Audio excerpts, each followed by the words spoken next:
Um, I've been working on my pancake game. Does anyone else here love pancakes? Sometimes my wife laughs at me and says the way I dress is like a child in adult size clothing. And I think my food choice is similar. Like I just love food that kids love, like pancakes. But yes, the thing with pancakes is it's easy to stuff them up. It's easy to make the batter too thick and have it a bit rubbery, or sometimes they come off brittle and they don't fry up right or whatever. There's so many ways you can stuff them up. But when you get it right, there's such a joy just in that fluffy crunchiness. So that we have a slight complication in my house because my wife's celiac, so we have to make them gluten-free. But, yeah, true. Yeah, maybe I just do whatever I want. But once you get that mix exactly right and you get it popping, it's so good. And then you got to use real butter, right? Like, not the salt-reduced stuff, not the spread straight from the fridge stuff. Generous dollop, good butter, seasonal fruit. What a delight, right? So, but what does pancakes have to do with following Jesus? I just love pancakes. Look, what if part of a balanced life, as modelled by Jesus himself, is taking a bit of time to rest and fostering a bit of delight in your life? So today we're talking about the practice of Sabbath. So I found the discipline of Sabbath super life-giving, enjoyable, grounding and formational, and it really has made me a different person over a period of a few years. But it's also inconvenient, countercultural, unsettling, easy to twist up and misunderstand. So if you're a few years deep on practicing the Sabbath, then good job you, and you can have the morning off, which will suit you just fine, I reckon. Probably, you'll be chilling. But if it's all a bit new and weird to you, then that's probably, honestly, most of us. If you've grown up in the contemporary church or you've been around for a while, it's not something we really talk about very much. But hopefully you'll leave today with a bit of an understanding of what the idea of Sabbath is, and an invitation to give it a go, and a bit of a toolbox on how you might get started. Does that sound good? Cool. Rightio. Are the kids... They're settled? Cool. Yep, just checking that I was going to... whether in or out. Swell. All right, so we've got a little plan for the day. You want to bring that one up for me, Big Pete? Thank you, swell. So yeah, this is where we're at. Matt's been introducing us on some rhythm stuff on work and rest. We're up to Sabbath and how we do it, and then in the next couple of weeks you've got some other stuff coming up. Do you want to skip forward one more for me, please, Pete? Beautiful. Here's what we're doing. So we're going to define a couple of terms so we know what we're talking about. We're going to have a look at Sabbath in the Bible. Then we're going to talk about why we might need a Sabbath. Then we're going to do a little beginner's guide and an FAQ. Does that sound good? Yeah? We're cool? All right, take a deep breath. Very good. Right, yeah. So Sabbath comes from the Hebrew verb Shabbat, which literally means to cease or to stop or to rest. So the common Jewish greeting on the Sabbath, the Shabbat, hard, is to say Shabbat Shalom. So why don't you say that? Shabbat Shalom. So Bill Johnson notes that shalom is one of the most loaded words in the Hebrew language. So that means peace, but it doesn't just mean lack of conflict. It means like a far-reaching, comprehensive type of peace. So when we say Shabbat Shalom, we're saying, may your Sabbath be peaceful, whole, everything in its right place, ordered under God's rule and reign, and at rest in a profound way. Shabbat Shalom. One more time for me. Very good. Laura nailed it. So to take a Sabbath means to take a day off. Who loves a day off? Me more than most, probably, let's be honest.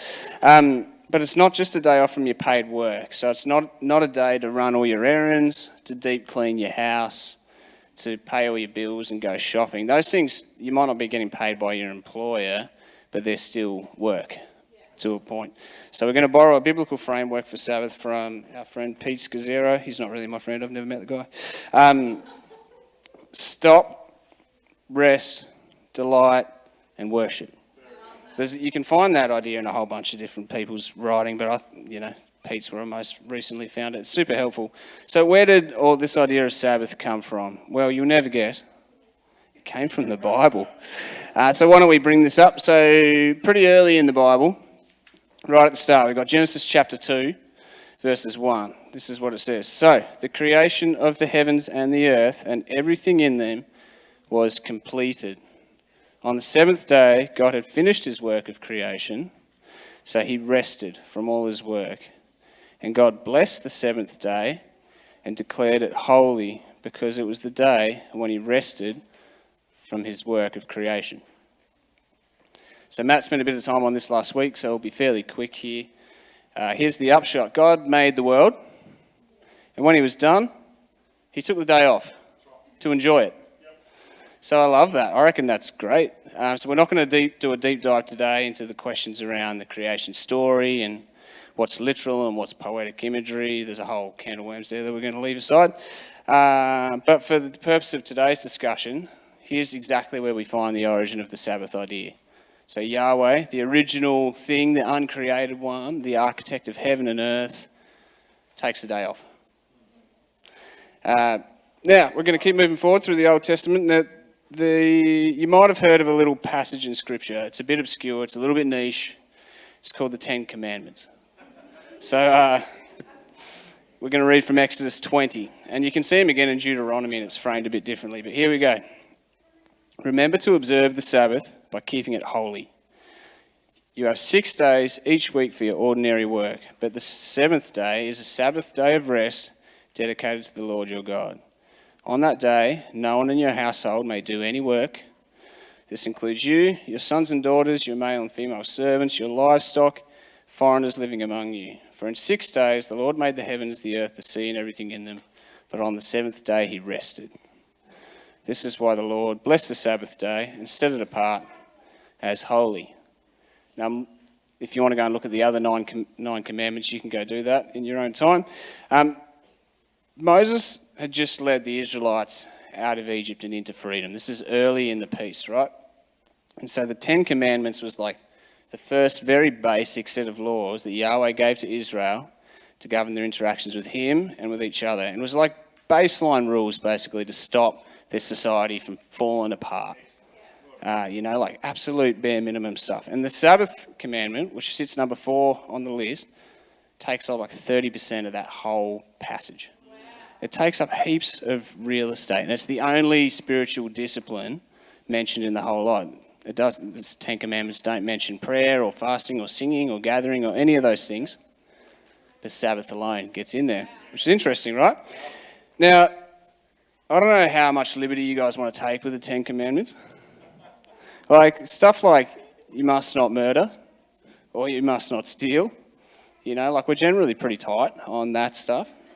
We kind of stick to that, to the letter, and call that cool, But keep the Sabbath holy. It's a little bit uncomfortable, isn't it?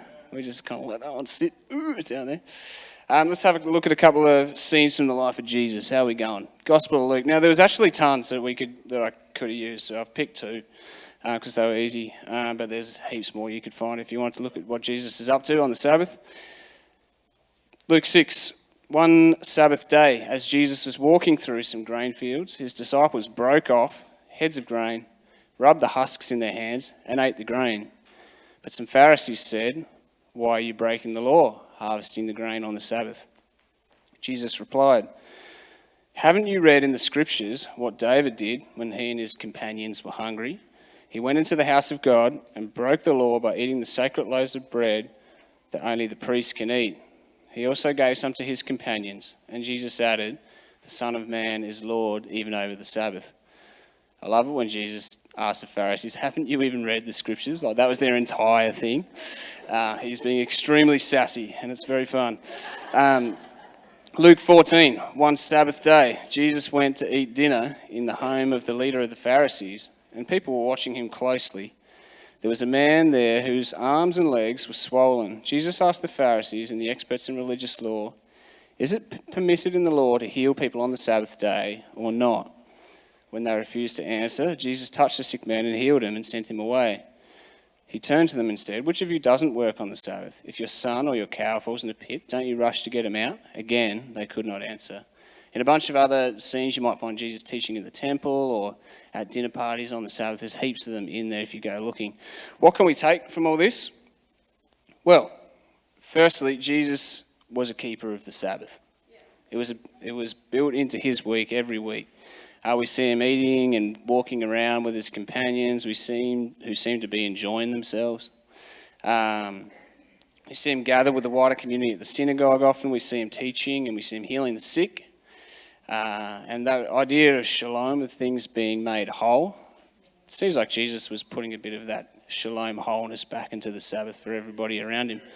A couple of those passages that we see there where Jesus is getting into a bit of an argument about what the Sabbath means, it helps to have a little bit of context. So in first century Israel, there was a group called the Pharisees. Now, the Pharisees were established in the years from when Israel as a nation was taken into exile into Babylon, and then they were sent back to their land in due course. So you can read about that in the books of Nehemiah and Ezra and those sort of things. But they were in occupied territory. So they were under the thumb of the Persians for a while, and then under the thumb of the Greeks. And then by the time Jesus is born, they're under the thumb of the Romans. And so the Pharisees were trying to solve this problem that basically the Lord had this history with Israel, this rich, long history, but he'd been more or less silent for 400 years. There was no prophets popping up speaking the word of the Lord. There was no visits from angels. There was just almost what would seem like radio silence. And so what the Pharisees thought was, well, maybe we can get God back on side if we take his law more seriously. So they were basically applying a bunch of the sections of the law that were meant to apply to the priests only and trying to apply them to everybody in Israel. And so they got super technical about the Sabbath and what counted as work, and they got very religious about it and very rigid, and they sucked all the joy out of the gift of the Sabbath. And they kind of had this gotcha mindset about, no, you're technically working, you can't tie your shoes or whatever it is. So that was the cultural context of these things. They were liable to take the Sabbath and go nuts with it in terms of what you can do and what you can't do. We have the opposite problem where we barely think about it and we probably just do whatever we want on the Sabbath and pay the whole idea of taking a day off to rest in God not much mind at all. So we fall off that side. They were falling off that side. It helps to go back to the words of Jesus in Mark chapter 2 that says this: the Sabbath was made to meet the needs of the people, not the people to meet the requirements of the Sabbath. So the Son of Man is Lord even over the Sabbath. That cool? Deep breath. So the other thing that I thought was kind of fun is, like, if you go to Matthew chapter 27, Jesus dies on a Friday, right? The Jews have their Sabbath on the Saturday. He takes the day off in the grave. He's in the middle of saving the world, right? Crucified for our sins, kind of reconciling all of mankind back to God. And there's a whole 24-hour period where we basically don't know what he's up to. Yeah. He's taken the day off. In the you would have thought like it would be a bit urgent, you know, like you'd have thought it'd be kind of like stuff to do. But 24 hours, he's at rest. There's literally well over 100 more scriptures that we could reference here, so we'll leave those for another day, right? But here's Oregon professor A.J. Swoboda summing some of this up. He says, the Sabbath keeping is not just a small vignette in the Bible. Page after page, story after story, book after book, the Sabbath comes to us. This is not a minor motif in the story of the Bible. It is one of the greatest themes of the Bible. The Sabbath is not extra credit. It is a commandment, not a suggestion. That cool? Rightio, so we're going to have a look at why we might need a Sabbath. So, aside from it's in the Bible, you know, there's a whole bunch of reasons why you and I might benefit from building a regular Sabbath into our lives. And so if you do any reading on the idea, you start trying to, or you get going trying to figure it out, how to do it in real life, it becomes pretty clear pretty quick that there's a whole bunch of facets to this idea and that it's helpful and interesting in a bunch of different ways. So we're only going to cover 3 reasons today, because if I went into the other 25, we'd be here till Tuesday. And I've got to go to Mount Field this afternoon to talk to the trees, so it's all very exciting for me. They're very tall, they're very calming. So we're going to look at 3 reasons, and then we're going to move on. Okay, so firstly, we're in a rush. Ever feel like you're in a rush? all the time without ever stopping. Welcome to 2024. Dallas Willard said, "Hurry is the great enemy of the spiritual life in our day. You must ruthlessly eliminate hurry from your life." I remember first reading that and thinking, wow, that's awesome, but also, it really grates against our cultural norms and our values. And Bridget Jones, anyone like Bridget Jones? She says, "I'm very busy and important." And I think this is the thing, we equate being busy with significance. I'm guilty of it, we're all guilty of it. But that's a deceptive association, and I think it's at the bottom of a bunch of our bad behaviour. So, when you're mad in traffic, it's because everyone won't get out of the way. Because you're in a rush to get to your very important engagement, me too. And so we get mad because people are in our way and we're more important than they are because we're very busy. Or when you're on hold to send a link. Or the bank or whatever, trying to sort out this or trying to sort out that. We feel like we're very busy and that the other 9 people in the queue, that we're more important than them, subconsciously or otherwise. And so we get mad about it. But that's that same thing, that we equate being busy with being important. One of my favourite TV shows is called Letterkenny, and there's a farmer on there, his name's Wayne. And he says, "If you can be anything, be efficient." And I think that's the thing with the Sabbath, it's really inefficient. So Pete Scazzero says, "The Sabbath calls us to build the doing of nothing into our schedules each week. Nothing measurable is accomplished. By the world's standards, it's inefficient, unproductive, and useless." But we see Jesus in the Gospels, and he's just never in a hurry. He spent 3 decades of his life in almost total obscurity. These days, if you're not famous by the time you're 22, you may as well just stay in bed. But Jesus, after 3 decades of obscurity, he's always at dinner parties, he's interruptible, he's present to the person in front of him in the most remarkable way all the time. And his job description was a little more high stakes than mine. I run a guitar store, it's very important work. Saving the world was kind of a big deal, but Jesus' pace of life is set several notches below frenetic. There's a lot of notches in between how he lives and the frenetic life that I think is the default for us. And a significant part of how we can mimic that unhurried, calm, present to the moment, confident pace that we see in the life of Jesus is to keep a Sabbath.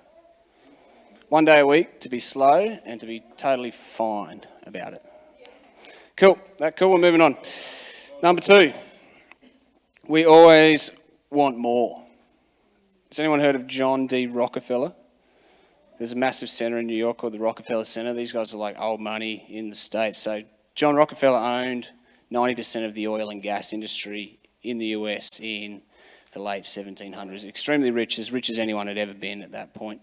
And so he was asked by a journalist one time, how much money is enough? And so he kind of calmly smiled and delivered this line that's become famous, "Just a little bit more."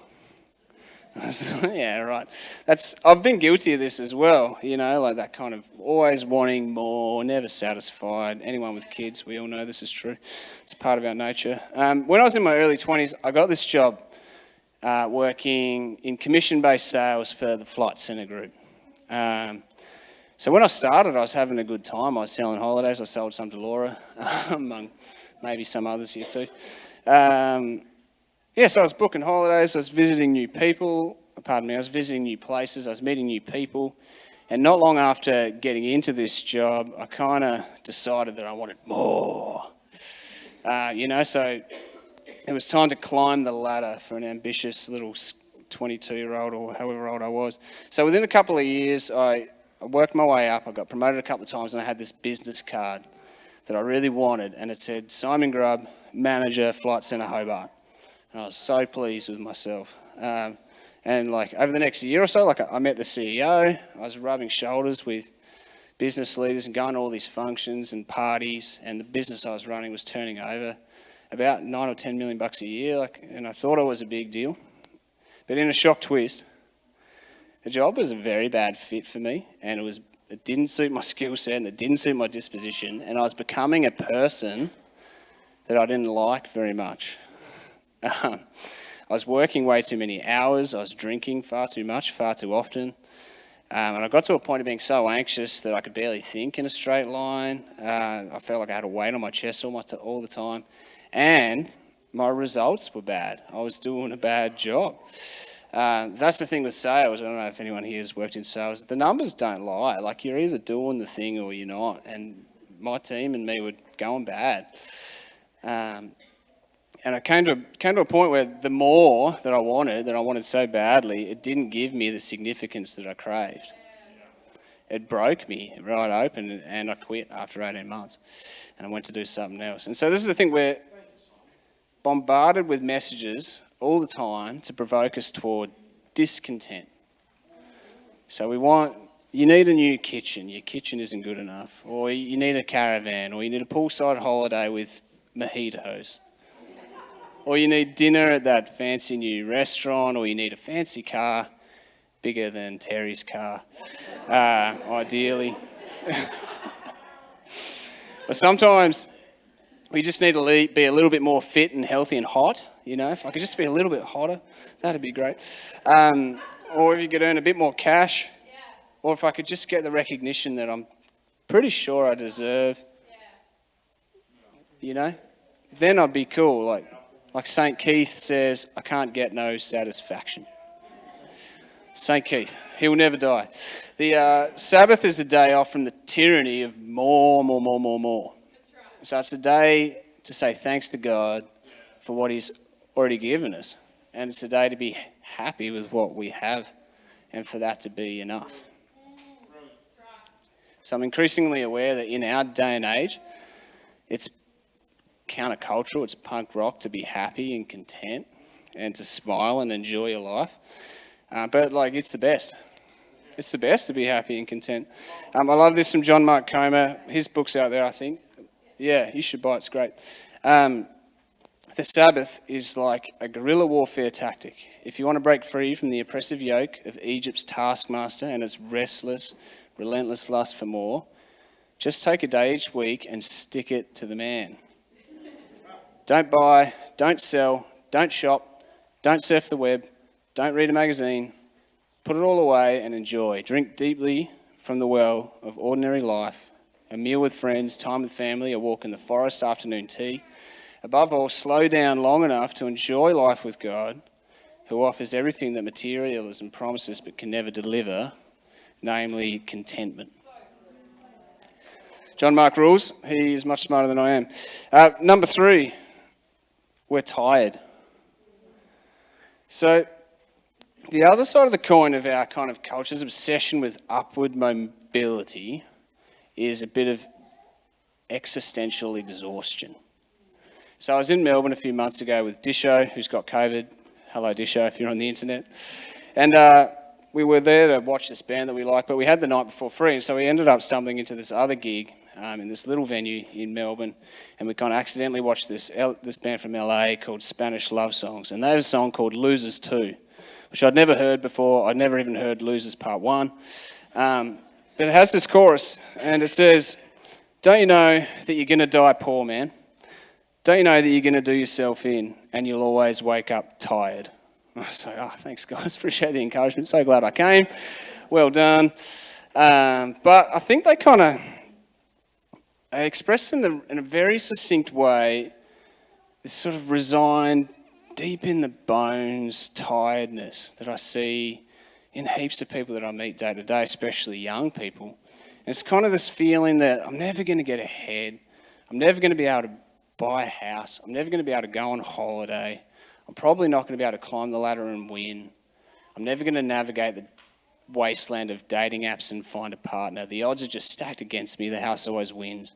And I'm hanging on by my fingertips and I'm exhausted. And I think this is the thing. You might have noticed, I'm like white, male, straight. I'm almost tall. I'm from a middle class family. I'm married. My name even starts in the first half of the alphabet. I'm like on the receiving end of a whole bunch of privilege You know, like this whole society is set up to benefit me, so thanks everybody. But I've had these feelings, you know, I've had this kind of like that exhaustion of just feeling like the odds are stacked and that's it. But and how much more so if you're a working mum or or a person with a disability or a refugee or, you know, like your skin colour isn't the right one or, you know.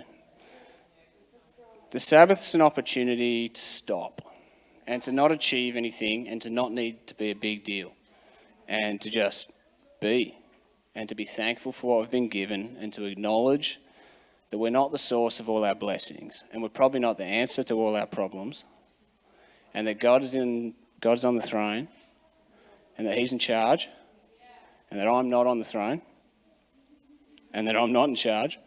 Long may it be so. And that we are important to God and that we can rest in that.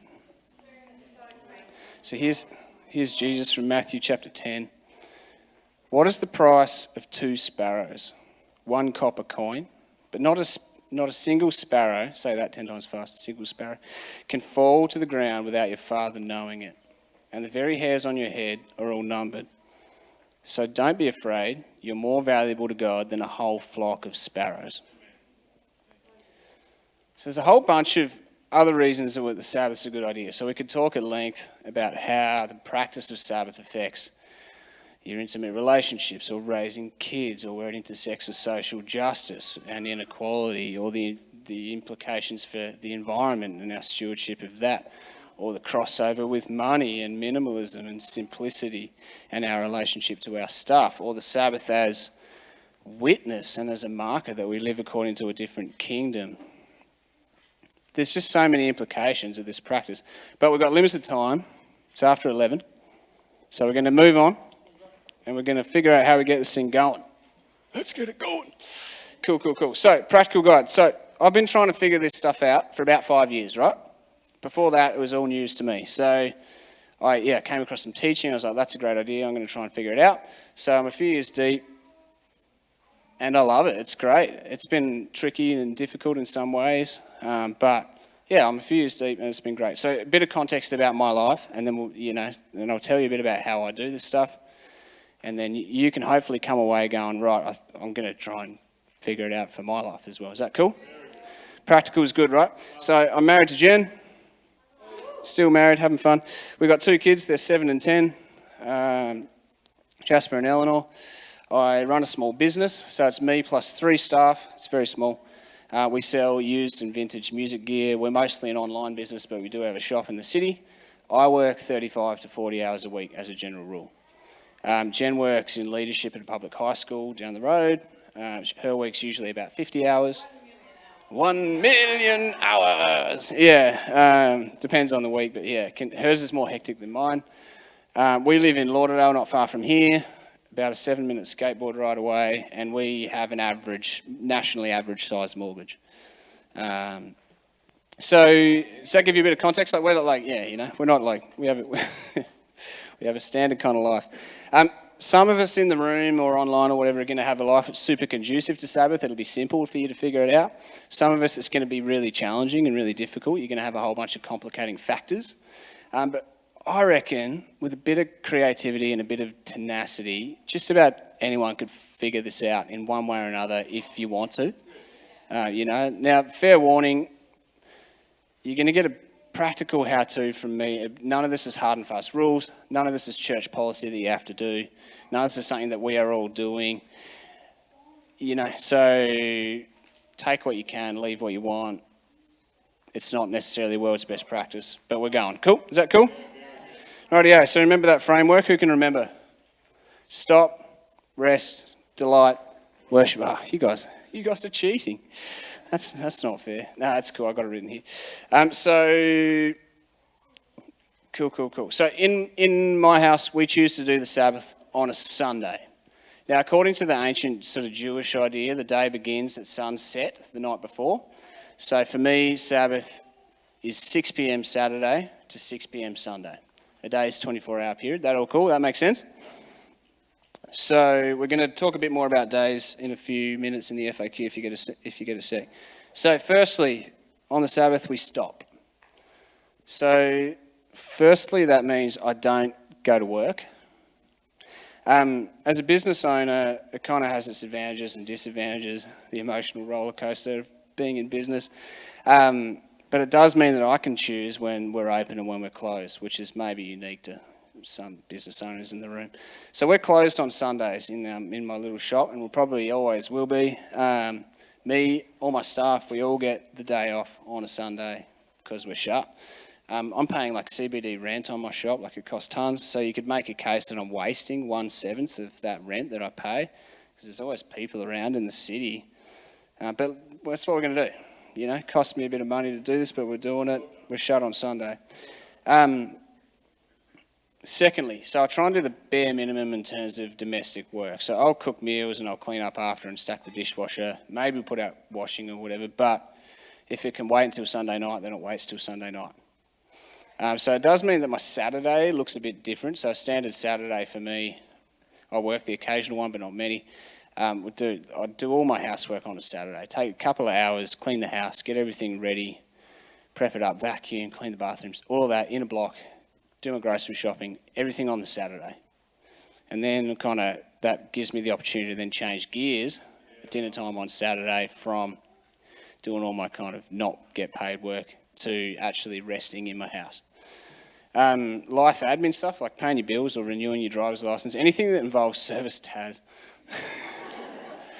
Lord bless Service Tas, they do important work. You know, all of that's not for the Sabbath either. I don't know how you'd go doing that on a Sunday, but you know, like, yeah, that falls into that same category. Now it's worth taking a minute to acknowledge that, like, for most households, the burden of unpaid labour largely falls to women, in terms of mental load and in terms of housework and all of that stuff. You know, like, this hangover that we have, and that makes it more difficult if you're a woman with a family and a house to switch off and rest for a day. You know, so I'd just like to take a minute to acknowledge that it's just not a level playing field. But I think for me as a husband, there's an invitation there to do what I can to prepare the house so that everyone in my house can rest. So so take a bit of responsibility. Don't just, especially if you're a dude, don't just farm out everything to your wife and say you didn't clean the house. That cool? Do it yourself. 6 p.m. Saturday night. Here we go. This might get me in trouble. I turned my phone off. Who's got a phone with them? Hold it up. I want to see all your phones. Now, why don't you have a look at it, right? Take a close look at your phone. See if you can find a little button on the right-hand side of it. You might not know about this. It's a little used feature. So if you hold that button down for a sec, it's a secret iPhone hack. I'm a top tier iPhone user. It turns off. Wowee, it's gone. It's off. Now, so for me, I turn my phone off before dinner on Saturday, and then I stick it in my cupboard. And I go find it again on Sunday night. Or occasionally I've had a real good streak and I've left it there till Monday morning. That's even more fun if you can manage it, which I seldom can. Now, like I said before, I run an online business. My entire business is basically available on my phone. So if I'm going to be not thinking about work, it just needs to be off. You know, I'm not like the most willpower person or whatever, so you've got to do what I can to help myself out. Not real smart, not real determined, so I've got to help myself. There's actually so much to be gained from turning your phone off for a bit as well. Like, it totally reframes your relationship with your phone and with social media and all those things to just habitually have a time in a week where you're not on it. There's a whole bunch of great resources in this sector. There's this crowd in San Francisco called the Center for Humane Technology. Has anyone heard of them? They've got a great doco called The Social Dilemma. That's really worth for 45 minutes. They put out a great podcast. Their website's full of tools about if you want to change your relationship to tech. They're a great resource, they really are. But look, the upshot is this, right? If I'm going to keep any hold over my poor little brain in 2024, I'm going to need some deliberate habits about how I engage with my phone and with these services.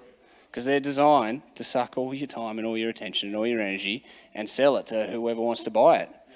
It's a $3 trillion industry. So look, yeah, if you're gonna keep your brain working, you're gonna need to figure this stuff out. I came across this in a song recently. Orphan No More Co. They put the song out and it says this: "My phone is where Pharaoh lives. I hear the whip crack as it calls me to attention and cuts through the calm of my contentedness, and my brave heart whimpers. Seduced into the shadows, reduced to carnal cravings, like it's bathing in envy. So I like to call my phone my life ruiner. So just turn it off for a bit. Is that cool? Yeah. We still friends? Yeah. Yep. No worries. Cool. After stopping, the next thing is rest.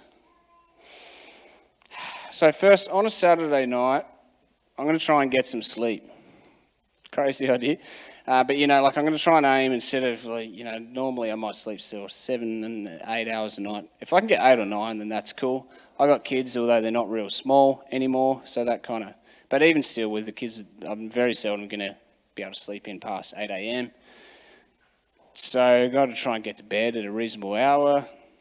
I don't often manage taking a nap, but there's this long tradition, especially in the Jewish tradition, of taking a nap on the Sabbath. So if you can do that, bonus credit to you, more power to you. So spiritual. Yeah, it's like this stuff's the best, right?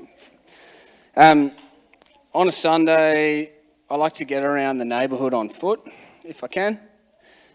So we often walk or we skateboard, ride bikes to church if we can. If I'm going to a friend's house or to the coffee shop or whatever, try and do that on foot as well. It takes longer than driving, but that's like part of the fun. It's a way to slow down, getting around. It's in summer, bonus points for bare feet, I reckon. Learn from our Palawa, and guys who looked after the place. Like getting around on bare feet in summer is awesome. Now, related to the idea of rest is this idea of delight. So, here's a question for you, right? What could you do if you had 24 hours at your disposal to fill you up to the brim with warm, bubbly joy? What would make you feel awesome? So, I came across this idea from John Tyson, he's out of the States, called pleasure stacking. So basically it's exactly what it sounds like. You make a list of all the things you want to do just for fun.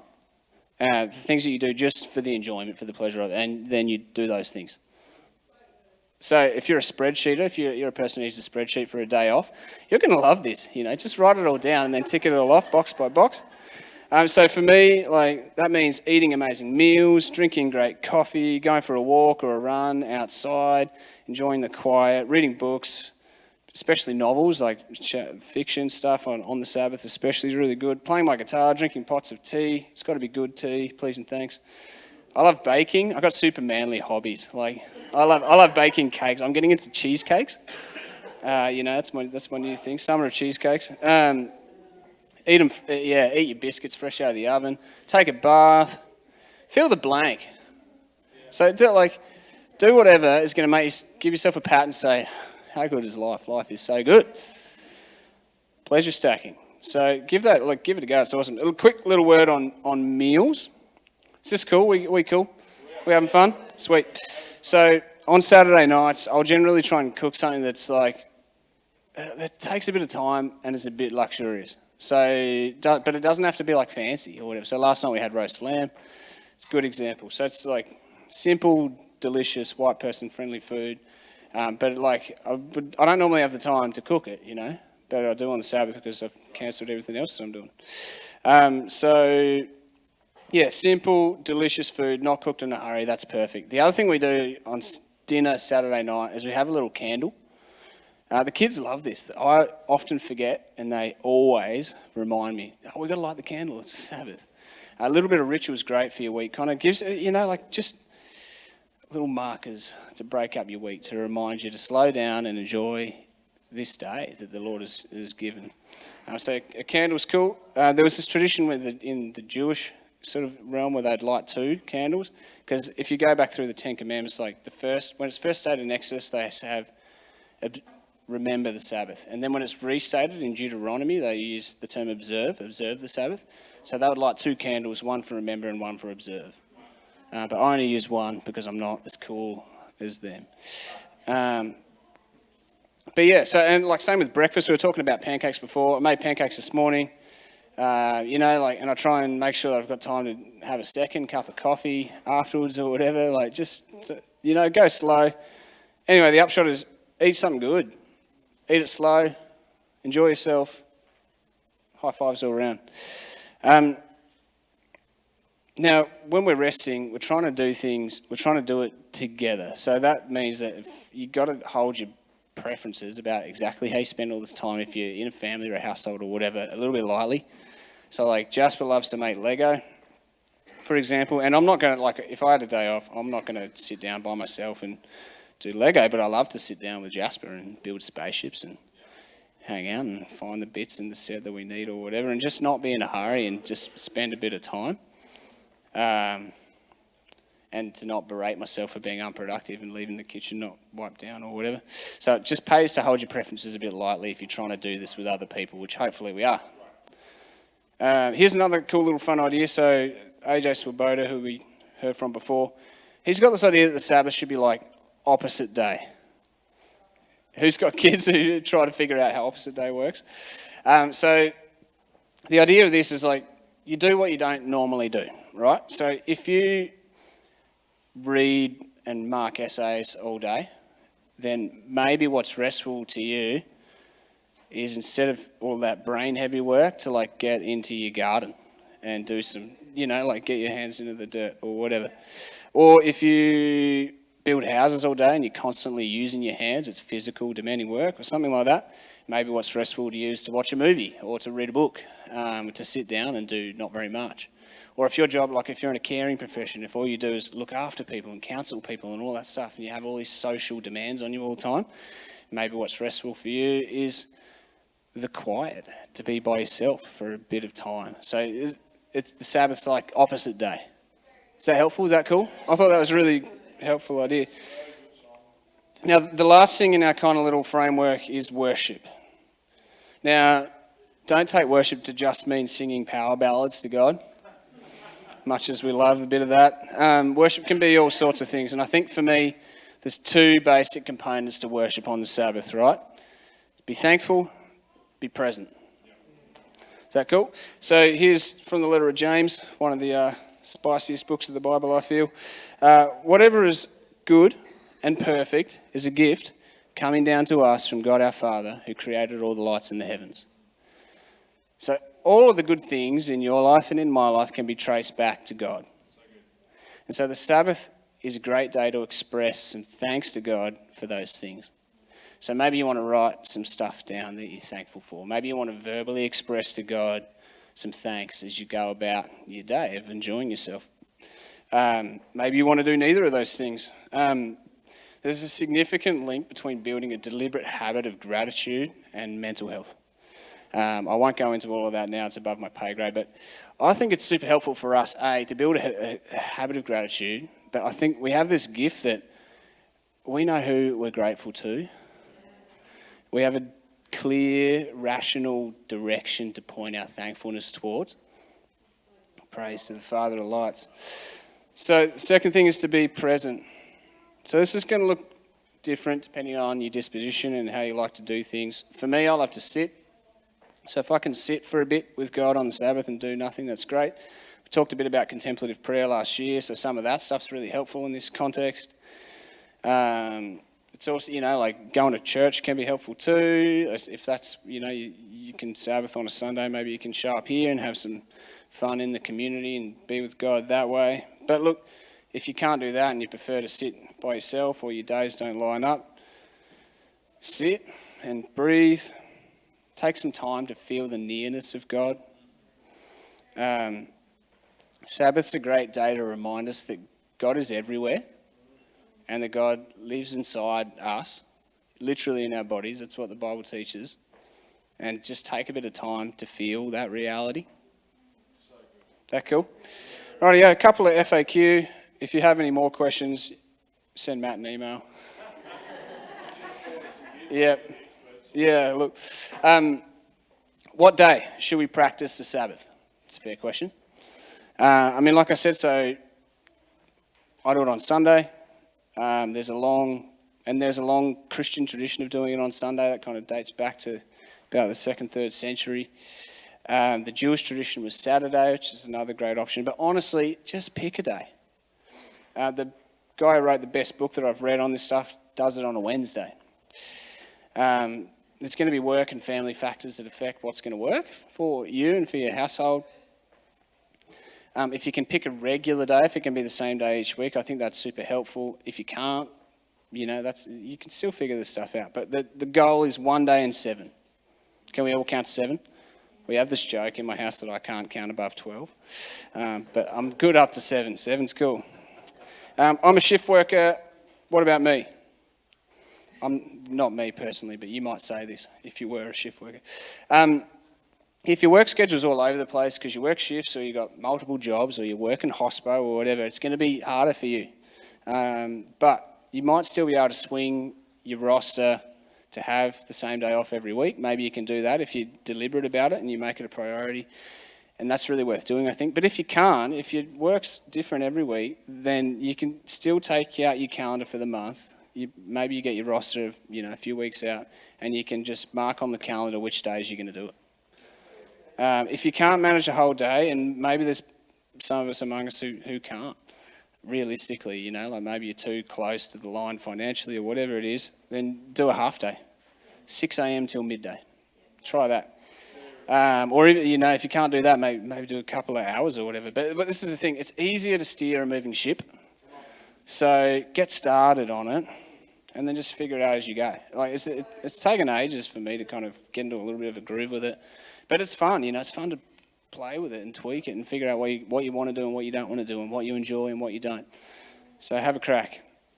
Does a Sabbath have to be screen-free? So we talked about some of this stuff earlier with phones and all of that stuff, and I think you just got to figure it out according to what works for you and for your stage of life and for your family makeup. And we'll still let our kids watch TV on Sabbath a bit if they want. We've got particular hours that they do that and that they don't. A day off Netflix can be real good. You'll be okay. But also for some people, watching a movie is really helpful. That can be really fun and restful and great. So I guess just you got to come back to that question: is this rest? Is it delight? Is it worship? If it's one of those three things, great. If it's not one of those three things, then maybe you need to find another day to do that thing. Is that cool? What if you try it and you hate it? Stopping can be real confronting, because it can reveal a whole bunch of your fears and your insecurities and the extent to which we tie up our identity and our activity and our in success and in control. Taking a day to unplug can be really uncomfortable. You're going to be, but there's an invitation in that pain. It's a chance to look honestly at yourself in the mirror and ask what makes you tick. If you find it hard to rest, what's the underlying cause of that restlessness? So pain is always a signpost. So you better figure out what the signpost is pointing towards. But look, honestly, there's going to be times for all of us when to stop is uncomfortable and it's inconvenient and it's hard and it gets some things up and stirred up that we don't want to deal with. So take it as a normal part of figuring this stuff out. Can we grab the band back? News team assemble. We've got a little bit of recommended reading, I think, and then we'll hand back to the band. And then Matt can close us out, I guess, in due course. Is that cool? Rightio. There's 4 books up here, not tons. I think the first one up there is John Mark Comer, The Ruthless Elimination of Hurry. I was honestly reread the chapter in that on Sabbath, and it crossed my mind just to read that entire chapter here and just be done with it, not prepare anything else. Honestly, you probably would have had a better time. But yeah, that book... that book changed my life. I read it in maybe 2017, 18, something like that. Super helpful. He's a very clear communicator. It's an easy read. You don't have to be super into theology or whatever to wrap your head around what he's talking about. And if you feel like you're in a rush all the time, where you have that kind of frenetic struggle to switch off brain or whatever, read that book, and you'll probably hate it or love it or both. And that's good. It's good to be challenged. The other one, Subversive Sabbath by A.J. Swoboda. This one, if you want to do a deep dive, that's great. It covers heaps of stuff. That guy's got a PhD. He teaches at a university in Oregon, and his PhD was in the crossover between theology and environmentalism. fascinating. So that covers a whole bunch of the ideas around the Sabbath and the earth and the Sabbath and animals, and there's heaps of stuff in there. It's really interesting, very fascinating, but it's also very boots on the ground practical in terms of how to do it and why it makes a difference and all of that stuff. Still fairly a little bit dense, but it's not a difficult read. Pete Scazzero, Emotionally Healthy Spirituality. That book's done really well. Sold a lot of copies, and it's not because it sucks. It's because it's great. Pete was a pastor in New York, ran this church, which is going great, super multi-ethnic, super crazy busy. But the basic framework of that is you can't be spiritually healthy and emotionally unhealthy. It's not possible.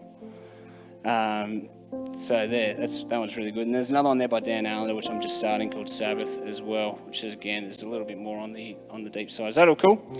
Why don't you guys stand up? Why don't we take a deep breath? Shake it out. I've been listening to too much Taylor Swift. I'm going to hand back to these guys. But look, I hope that's cool. Like, if you remember nothing else, can you remember stop, rest, delight, worship? We got that? Cool, no worries. Well, look, I hope you guys feel encouraged and like you're invited to try something new and fun, because it is fun. It's cool. Following Jesus is meant to be fun. You're meant to enjoy this life that we have together of following Christ. And so, I'm gonna pray. I'm gonna hand back to these guys, and then we're gonna go and relax. Is that cool? Thank you, God, for your goodness to us. Thank you that it has so many facets and that you're so good to us in so many ways. And God, we pray that you would make us a people after your heart, but also a people that can enjoy your presence and enjoy the many things that you give us. We pray that we would be different from the culture around us, that would be formed according to a different set of values, that we would live a different lifestyle. And we ask that you would have your way in all of our lives. Amen.